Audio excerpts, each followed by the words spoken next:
युक्ति की शक्ति। शक्ति से युद्ध जीते जाते हैं, पर युक्ति से युद्ध को थामा जा सकता है, युद्ध रोके जा सकते हैं। युक्ति से ही इस कलयुग में लोगों के काम होंगे। ऐसा कृष्ण ने अर्जुन से कहा था कि कलयुग में अगर सफलता चाहिए तो युक्ति होना ज़रूरी है। मैं दो छोटी छोटी कहानियाँ आपसे कहूँ तो बात सरल हो जाए। पहली कहानी देवी अहिल्या की। देवी अहिल्या, अहिल्याबाई होलकर, जिनका शासन रहा इंदौर शहर में। महेश्वर उनका कैपिटल था, राजधानी थी। देवी अहिल्या, उनको देवी इसलिए कहा जाता है कि वो बड़ी धर्मपरायण स्त्री रही और उन्होंने समाज कल्याण के लिए जितना काम किया उतना शायद ही कभी किसी ने किया हो। उन्होंने सैकड़ों अन्न क्षेत्र बनाए पूरे भारत में कि जहां गरीबों को भोजन मिले, और आज भी उन अन्न क्षेत्रों में गरीबों के लिए भोजन की व्यवस्था है, तब से लेकर आज तक, कोई 300 साल से। उन्होंने घाट बनाए क्योंकि उन्होंने देखा कि नदी किनारे ब्राह्मण जो है फिसल करके नदी में डूब जाते थे, तो उन्होंने घाट का निर्माण किया। और वो देखने जैसे घाट है, जहाँ भी अहिल्या देवी के निर्मित घाट है, वो आप देखिए इतने सुंदर हैं और इतने बड़े हैं, विशालकाय। उन्होंने बहुत सारे मंदिर बनवाए। मगर एक बार ऐसा हुआ कि पेशवा, पूना के पेशवा ने उन पर आक्रमण कर दिया।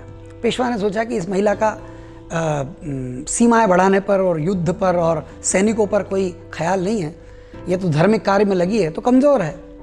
तो धार्मिक आदमी को हमेशा व्यक्ति को कमज़ोर माना जाता है, मगर होता नहीं ऐसा। पेशवा ने आक्रमण कर दिया और पेशवा आकर के इंदौर से थोड़ी दूर पर ठहर गए, सेना लेकर आ गए, और खबर आई अहिल्याबाई के पास कि वो तो आ गए और वो आक्रमण करेंगे, युद्ध करेंगे और जीतेंगे तो उनका राज हो जाएगा, शासन उनका हो जाएगा।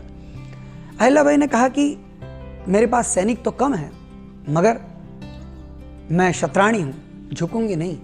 और जितने सैनिक हैं तो उनके घर में महिलाएं भी तो हैं। तो अहिल्याबाई ने आह्वान किया महिलाओं को, और महिलाएं घरों से निकल करके आईं और महिलाओं की एक फौज बनाई। और अब फौज चली उस सेना से सामना करने के लिए। सबसे आगे चल रही है अहिल्या, उसके पीछे महिलाओं की फौज और उसके पीछे पुरुषों की फौज। किसी ने कहा भी कि इस तरह से मत करें आप, महिलाओं को वो गाजर मूली की तरह काट देंगे। अहिल्याबाई ने कहा कि नहीं, मैं जैसा कहती हूँ ऐसा ही होगा। और झंडे में लगा लिया अहिल्याबाई ने चोली।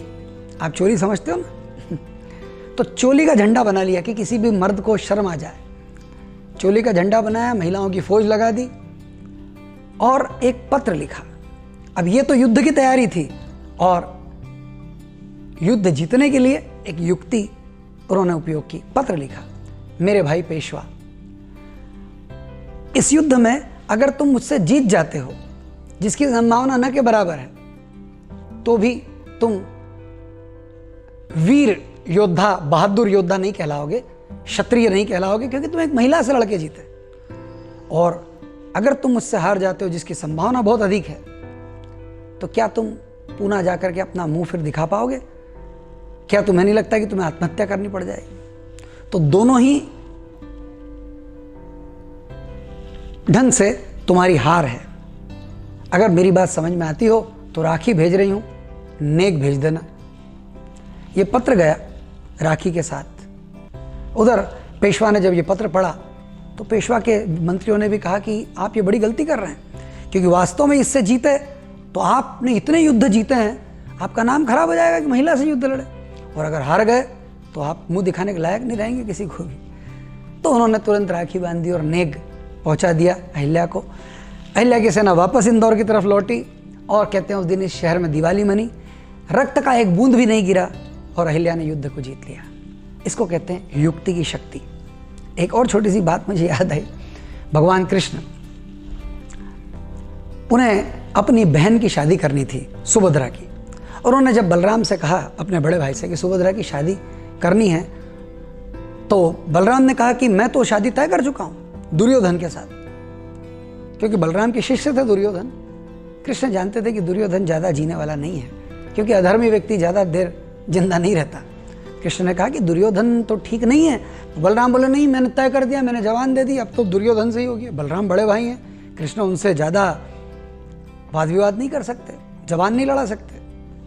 कृष्ण ने सोचा कि ये तो बड़ी गड़बड़ हो जाएगी, अपनी बहन का सुहाग छीन जाएगा, बहुत जल्दी विधवा हो जाएगी। तो उन्होंने एक युक्ति लगाई और उन्होंने सुभद्रा से कहा कि तुम अर्जुन से विवाह करो, और अर्जुन को कहा कि तुम सुभद्रा को लेकर के भागो।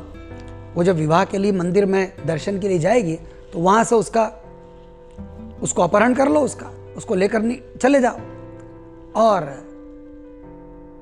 बस इतना ध्यान रखना कि रथ जब चलाओ तो तुम मत चलाना, रथ सुभद्रा चलाएगी। अर्जुन ने कहा पर ऐसा क्यों? कृष्ण ने कहा इसके पीछे कारण है। और ऐसे ही हुआ। अर्जुन गए, सुभद्रा को कहा कि चलो बैठो, पर रथ तुम्हें चलाना, बैठूंगा मैं। और सुभद्रा रथ चला रही है, अर्जुन बैठे हैं। अर्जुन को भी समझ में नहीं आ रहा है कि ऐसा क्यों किया, मगर अब कृष्ण दौड़े दौड़े जाते हैं और बलराम से कहते हैं कि दाऊ गड़बड़ हो गई। बोले क्या? बोले अपनी बहन जो है सुभद्रा, वो अर्जुन को लेकर भाग गई। अब बलराम क्या करते? अगर वो कहते बलराम को कि अर्जुन सुभद्रा को लेकर भागा, तो वो अर्जुन से युद्ध कर लेते, मगर अब अपनी बहन ही किसी को लेकर भाग गई, तो अब क्या किया जाए? कृष्ण ने सारी कहानी को ठीक कर दिया और किसी विवाद में भी नहीं पड़े, और अपनी बहन को एक अच्छा जीवन साथी चुन कर दिया।